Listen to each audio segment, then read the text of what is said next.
ஒருவர் கோமாளியை போல சாட்டையை கையில் எடுத்துக்கொண்டு தன் உடலிலே 6 முறை அடித்தால் இங்கே இருக்கக்கூடிய மாற்றமெல்லாம் நிகழ்ந்துவிடும் என்று கனவு கொண்டு கொண்டிருக்கிறார். அதாவது திராவிட முன்னேற்ற கழகத்தினுடைய ஆட்சியில் இருந்து நம் கழகத்தை இறக்கினால்தான் அவர் காலிலே செருப்பை அணிவாராம். அந்த பயல்களுக்கெல்லாம் இந்த திராவிட இயக்கத்தினுடைய வரலாற்றை சொல்வதற்கு நான் கடமைப்பட்டு இருக்கிறேன். இந்த திராவிட இயக்கம் எதை செய்தது என்று கேட்கிறானே. ஒரு காலத்திலே பண்ணையாரை பார்த்தால் உழைக்கும் வர்க்கத்தை சார்ந்த மக்கள் தோளிலே துண்டு போட முடியாது, காலிலே செருப்பு அணிய முடியாது. அப்படி செருப்பு அணிவதற்கு கூட உரிமை மறுக்கப்பட்ட ஒரு காலம் இருந்தது. எனவேதான் பாரதிதாசன் தன்னுடைய புதிய ஆத்திச்சூடியிலே மிதியடியுடன் நட என்று ஒரு வரியை எழுதினார். அப்படி செருப்பு அணிவதற்கு கூட உரிமையில்லாத இந்த மக்களுக்கு, அவர்களுடைய பாதங்களுக்கு செருப்பை அணிவித்த இயக்கம் திராவிட முன்னேற்ற கழகம் என்பதை நாம் மறந்துவிடக் கூடாது.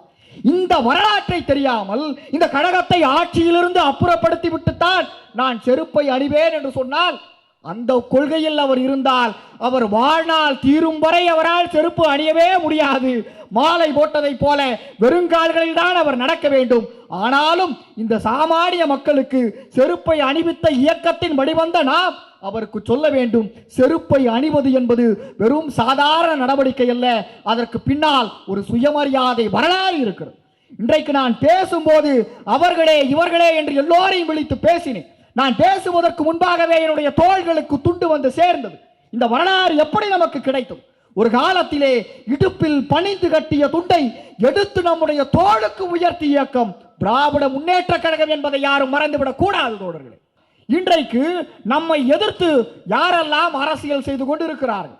அன்பிற்கினியவர்களே, மிகப்பெரிய எதிரிகளை எல்லாம் சமாளித்த நம்முடைய இயக்கமும் நம்முடைய கழக தலைவர் முத்துவேல் கருணாநிதி ஸ்டாலின் அவர்களையும் இன்றைக்கு எதிர்த்து கொண்டிருப்பவர்கள் யார்? இன்றைய அரசியலை நீங்கள் உள்வாங்கிக் கொள்ள வேண்டும். ஒரு நடிகர் இந்த திராவிட முன்னேற்ற கழகத்தை எதிர்த்து விடுவேன் என்று கனவு கொண்டு கொண்டிருக்கிறார். அவர் சொல்லுகிறார், எங்களுடைய கொள்கை தலைவர் அம்பேத்கர் என்று சொன்னார். அவர் சொன்னார், அவருடைய கொள்கை தலைவர் அம்பேத்கராகவே கூட இருக்கட்டும். சமீபத்திலே ஒன்றிய அமைச்சர் அமித்ஷா அவர்கள் அம்பேத்கர் அம்பேத்கர் என்று சொல்வதெல்லாம் இன்றைக்கு ஏதோ ஃபேஷன் ஆகிவிட்டது. அம்பேத்கரின் பெயரை சொல்வதற்கு பதிலாக கடவுளின் பெயரை சொன்னால் இவர்களுக்கு சொர்க்கமாவது கிடைக்கும் என்று அண்ணல் அம்பேத்கரை இழிவாக பேசுகிறார் ஒன்றிய அமைச்சர்.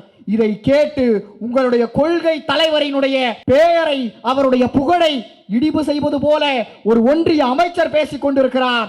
கொள்கை தலைவர் என்று கூப்பாடு போட்டாரே, அவர் எங்கு சென்றார்? தனி விமானத்திலே ஒரு நடிகையின் திருமணத்திற்கு சென்று கொண்டிருக்கிறார் என்றால், அன்பிற்கினியவர்களே, இந்த இயக்கம் கொள்கை தலைவர் என்று சொல்லால் மட்டும் சொல்லக்கூடிய இயக்கம் அல்ல. அந்த சொல்லை தன்னுடைய கொள்கையின் வாயிலாக, திட்டத்தின் வாயிலாக நடைமுறைப்படுத்திய இயக்கம் திராவிட முன்னேற்ற கழகம். இந்த வரலாற்றை எல்லாம் அந்த பயல்களுக்கு தெரியுமா? பனையூரிலே உட்கார்ந்து கொண்டு தலைவர்களின் படத்தை வைத்துக் கொண்டு அதற்கு மாலை அணிவிப்பது மட்டுமல்ல கொள்கை தலைவர் என்று சொல்வது, அவர்களுடைய கொள்கைகளை தாங்கி பிடிப்பது. அந்த வழியிலே வந்தவர்தான் நம்முடைய முத்துவேல் கருணாநிதி ஸ்டாலின். இன்றைக்கு இளம் தலைவரினுடைய பிறந்த நாளை கொண்டாடுவதற்காக நாம் எல்லோரும் இங்கே குழுமியிருக்கிறோம். இளம் தலைவருக்கு வாழ்த்து சொல்லுவதற்கு வரலாமா வேண்டாமா என்று மழையும் கூட காத்து கொண்டிருக்கிறது. நான் நிறைய நேரத்தை எடுத்துக்கொள்ள விரும்பவில்லை. மிகச்சரியாக 10 நிமிடத்தில் என்னுடைய உரையினை நான் நிறைவு செய்கிறேன். திராவிட இயக்கத்தினுடைய வரலாற்றை எங்கிருந்து நாம் தொடங்குவது? 1949 ஆண்டு செப்டம்பர் மாதம் 17ஆம் தேதி இதே போல ஒரு மழை காலத்திலே சென்னை ராபின்சன் பூங்காவிலே பேரறிஞர் அண்ணா திராவிட முன்னேற்ற கழகத்தை தொடங்கியதன் காரணம் என்னவாக இருக்கிறது? அன்பிற்கினியவர்களே, இன்றைய அரசியல் சூழலில் திராவிட முன்னேற்ற கழகத்தை ஏன் நாம் கையில் இறுக பற்றி கொள்ள வேண்டிய தேவை இருக்கிறது என்பதை முதலில் நாம் உள்வாங்கிக் கொள்ள வேண்டும். திராவிட இயக்கத்திற்கென்று ஒரு வரலாறு இருக்கிறது. இந்த திராவிட இயக்கத்திற்கென்று ஒரு சித்தாந்தம் இருக்கிறது. திராவிட இயக்கத்திற்கென்று ஒரு நீண்ட நெடிய சொல்வதற்கான செயல் பணிகளை செய்து முடித்ததற்கான ஒரு சான்றுகள் இருக்கிறது. இவை அனைத்தையும் வைத்து நாம் இன்றைக்கு நம்முடைய இளம் தலைவரின் பிறந்த நாளை கொண்டாடி கொண்டிருக்கிறோம். இந்த நிகழ்விற்கு இப்போது நலத்திட்ட உதவிகளை வழங்கி சிறப்புரை செய்வதற்காக என் அன்பிற்கினிய அண்ணன் சொல்லுதல் யாருக்கும் எளியர் அறியவாம் சொல்லிய வண்ணம் செயல் என்று தன் செயலால் அறியப்பட்ட என் அன்பிற்கினிய அண்ணன் சிற்றரசு அவர்கள் வந்திருக்கிறார். அவரை வணங்கி என்னுடைய உரையினை தொடங்க ஆசைப்படுகிறேன். அன்பிற்கினியவர்களே, திராவிடம் எதை செய்தது என்று பலர் கேள்வி கேட்கலாம். இந்த மேடையிலே அமர்ந்திருக்கக்கூடிய நம்முடைய மாவட்ட செயலாளர் என் அன்பிற்கினிய அண்ணன் சிற்றரசு அவர்களை குறித்து சொல்ல வேண்டும் என்றால், நான் பள்ளி மாணவனாக இருந்தது தொட்டு என்னை அவர் அறிந்தவர். நான் ஒரு பள்ளி மாணவனாக திராவிட முன்னேற்ற கழகம் நடத்திய அந்த பேச்சு போட்டிகளிலே பேசும்போது என்னை ஊக்கப்படுத்தி அன்றைக்கு இளைஞர் அணியினுடைய பொறுப்பாளராக இருந்த என் அன்பிற்கினிய அண்ணன் சிற்றரசு அவர்கள் என் தோள்களில் தட்டி, நீ செல்லக்கூடிய உயரங்கள் உன்னுடைய திறமையை வளர்த்து கொண்டால் காத்திருக்கிறது என்று சொன்னார். அவர் அன்றைக்கு சொன்ன வாக்குக்கு இணங்க இன்றைக்கு நம்முடைய மாவட்டத்தினுடைய மாவட்ட செயலாளராக உயர்ந்து மக்கள் பணியிலே முன் களத்தில் நின்று நமக்காக பணி செய்து கொண்டிருப்பவர் என் அன்பிற்கினிய அண்ணன் சிற்றரசு அவர்கள். அவர் அமைத்து கொடுத்த மேடையிலே இன்றைக்கு நான் நின்று உரை நிகழ்த்துகிறேன் என்றால், பொதுவாக இந்த அண்ணனுடைய பகுதியிலே வந்து பேசுவதில் ஒரு சிக்கல் இருக்கிறது. நம்முடைய திராவிட இயக்கத்தினுடைய மாவட்ட செயலாளர்களை எடுத்துக்கொண்டால் பலர் செயல் வீரர்களாக இருப்பார்கள், சிலர் சொல் வீரர்களாகவும் இருப்பார்கள். ஆனால் இந்த சென்னை மேற்கு மாவட்டத்தினுடைய செயலாளருக்கு ஒரு தனி சிறப்பு இருக்கிறது. அது என்னவென்றால், வள்ளுவன் சொன்னதை போல சொல்லுதல் யாருக்கும் எளியர் அறியவாம் சொல்லிய வண்ணம் செயல் என்றானே. ஒரு செயலை இப்படியெல்லாம் செய்து முடிக்கலாம் என்று சொல்வது எவர்க்கும் எளிதான ஒன்று. ஆனால் தான் சொல்லிய செயலை சொல்லிய வண்ணம் செய்து முடிக்கக்கூடிய செயல் வீரராக இருப்பவர் என் அன்பிற்கினிய அண்ணன் சிற்றரசு அவர்கள். அவர் செயல் வீரர் மட்டுமல்ல. இதற்கு முன்பு இதே சென்னை மேற்கு பகுதியிலே அண்ணா நகரிலே ஒரு கூட்டம். எனக்கு எப்போதுமே அவர் அமைத்து கொடுக்கக்கூடிய மேடையில் பேசுவதில் ஒரு சிக்கல் இருக்கிறது. ஏனென்றால் மற்ற மாவட்டங்களில் சென்று நான் தமிழ்நாடு முழுக்க இன்றைக்கு நம்முடைய திராவிட முன்னேற்ற கழகம் அமைத்து கொடுத்த மேடையிலே நான் முறை நிகழ்த்தி கொண்டிருக்கிறேன். ஆனால் அண்ணன் சிற்றரசு அவர்கள் இருக்கக்கூடிய மேடையில் பேசுவதில் என்ன சிக்கல் என்றால், பேசி முடித்த பேச்சாளரை அவருடைய பேச்சை தூக்கி சாப்பிடுவதை போல தன்னுடைய உரை வீச்சாலும் செயல் திறத்தால் மட்டும் உயர்ந்தவர் அல்ல, செயலோடு சேர்த்து பேச்சாளரை விட மிகச்சிறப்பாக பேசக்கூடிய ஒரு மாவட்ட செயலாளர் தான் என் அன்பிற்கினிய அண்ணன் சிற்றரசு அவர்கள். ஒரு பேச்சாளர் என்ன கருத்தை எல்லாம் சொல்லுகிறாரோ அது எல்லாவற்றையும் வைத்து அதை அடிப்படையாக வைத்து நம்மை விட மிகச்சிறப்பாக பேசி உங்களுடைய கைதட்டலை வாங்குவதில் வல்லவர் தான் என் அண்ணன் சிற்றரசு அவர்கள். அப்படிப்பட்ட இந்த மேடையிலே நான் பேசும்போது மிகுந்த கவனத்தோடு பேச வேண்டிய தேவை எனக்கு இருக்கிறது. அன்பிற்கினியவர்களே, இன்றைக்கு அரசியல் சூழல் எப்படி இருக்கிறது? ஒருவர் கோமாளியை போல சாட்டையை கையில் எடுத்துக்கொண்டு தன் உடலிலே 6 முறை அடித்தால் இங்கே இருக்கக்கூடிய மாற்றமெல்லாம் நிகழ்ந்துவிடும் என்று கனவு கொண்டு கொண்டிருக்கிறார். அதாவது திராவிட முன்னேற்ற கழகத்தினுடைய ஆட்சியில் இருந்து நம் கழகத்தை இறக்கினால்தான் அவர் காலிலே செருப்பை அணிவாராம். அந்த பயல்களுக்கெல்லாம் இந்த திராவிட இயக்கத்தினுடைய வரலாற்றை சொல்வதற்கு நான் கடமைப்பட்டு இருக்கிறேன். இந்த திராவிட இயக்கம் எதை செய்தது என்று கேட்கிறானே.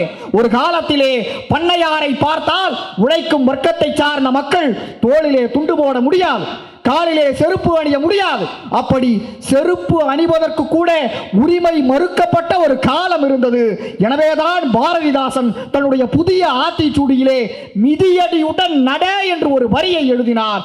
அப்படி செருப்பு அணிவதற்கு கூட உரிமையில்லாத இந்த மக்களுக்கு, அவர்களுடைய பாதங்களுக்கு செருப்பை அணிவித்த இயக்கம் திராவிட முன்னேற்ற கழகம் என்பதை நாம் மறந்துவிடக்கூடாது. இந்த வரலாற்றை தெரியாமல் இந்த கழகத்தை ஆட்சியிலிருந்து அப்புறப்படுத்தி விட்டுத்தான் நான் செருப்பை அணிவேன் என்று சொன்னால், அந்த கொள்கையில் அவர் இருந்தால் அவர் வாழ்நாள் தீரும் வரை அவரால் செருப்பு அணியவே முடியாது. மாலை போட்டதை போல வெறுங்கால்களில் தான் அவர் நடக்க வேண்டும்.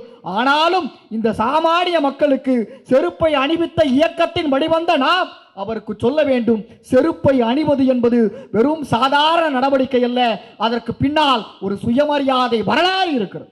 இன்றைக்கு நான் பேசும்போது அவர்களே இவர்களே என்று எல்லோரையும் விழித்து பேசினேன். நான் பேசுவதற்கு முன்பாகவே என்னுடைய தோள்களுக்கு துண்டு வந்து சேர்ந்தது. இந்த வரலாறு எப்படி நமக்கு கிடைத்தது? ஒரு காலத்திலே இடுப்பில் பணிந்து கட்டிய துண்டை எடுத்து நம்முடைய தோளுக்கு உயர்த்திய இயக்கம் திராவிட முன்னேற்ற கழகம் என்பதை யாரும் மறந்துவிடக் கூடாது தோழர்களே. ஆம், தோளில் துண்டு போடுவதும் அவர்களே இவர்களே என்று அழைப்பதும் சாமானியமான ஒரு சாதாரண நடவடிக்கை அல்ல. அதற்கு பின்னால் ஒரு நூற்றாண்டினுடைய சுயமரியாதை வரலாறு இருக்கிறது என்பதை நாம் மறந்துவிடக் கூடாது.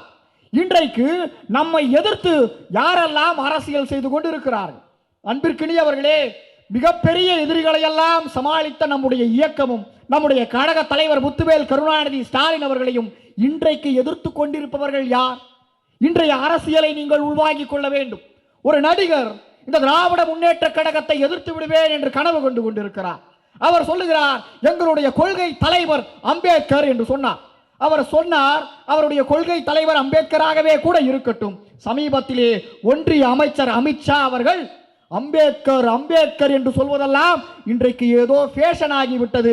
அம்பேத்கரின் பெயரை சொல்வதற்கு பதிலாக கடவுளின் பெயரை சொன்னால் இவர்களுக்கு சொர்க்கமாவது கிடைக்கும் என்று அண்ணல் அம்பேத்கரை இழிவாக பேசுகிறார் ஒன்றிய அமைச்சர்.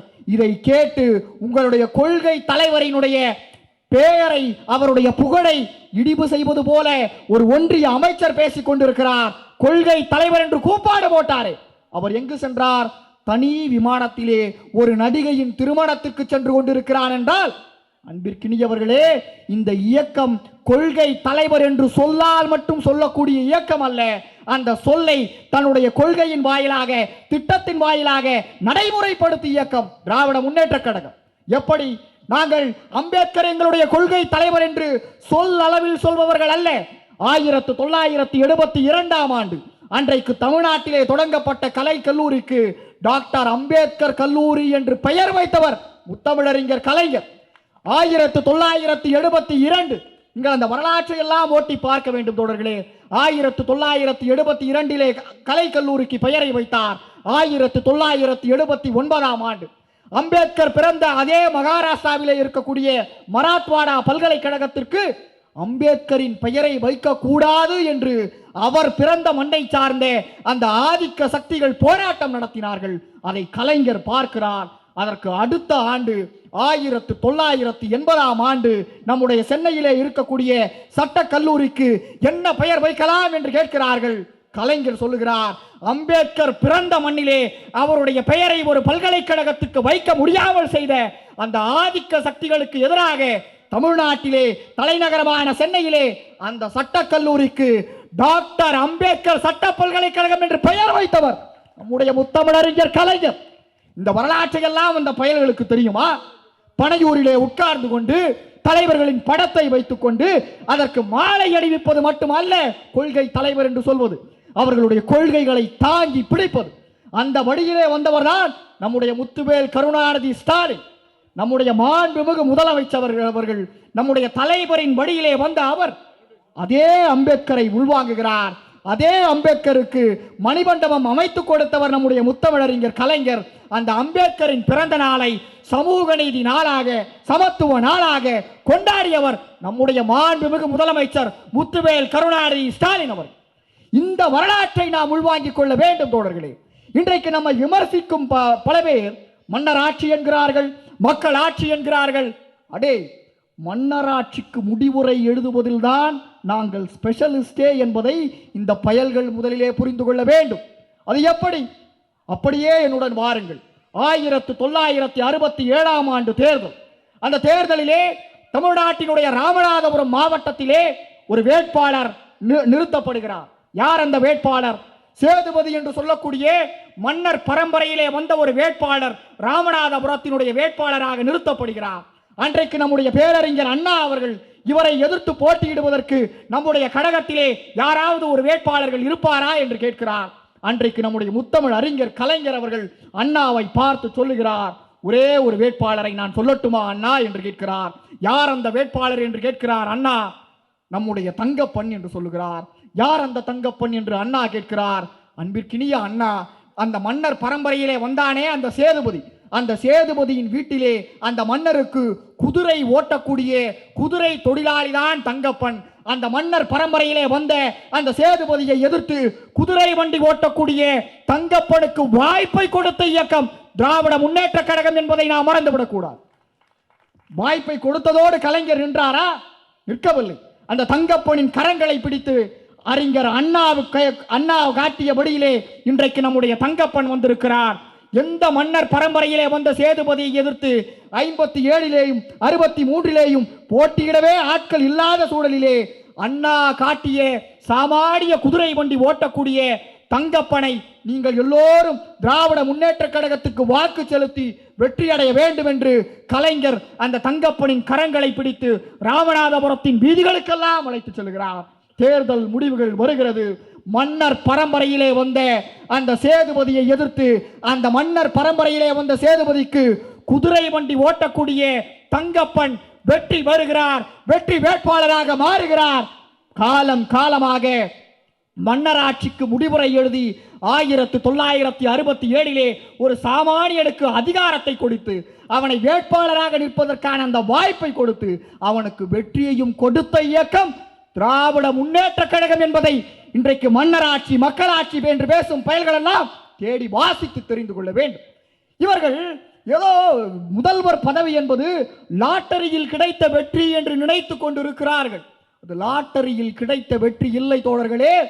மக்கள் பணி செய்து மக்களின் ஆதரவை பெற்றுதான் எங்களுடைய கழக தலைவர் முத்துவேல் கருணாநிதி ஸ்டாலின் அவர்கள் இன்றைக்கு முதலமைச்சராகி இருக்கிறார்.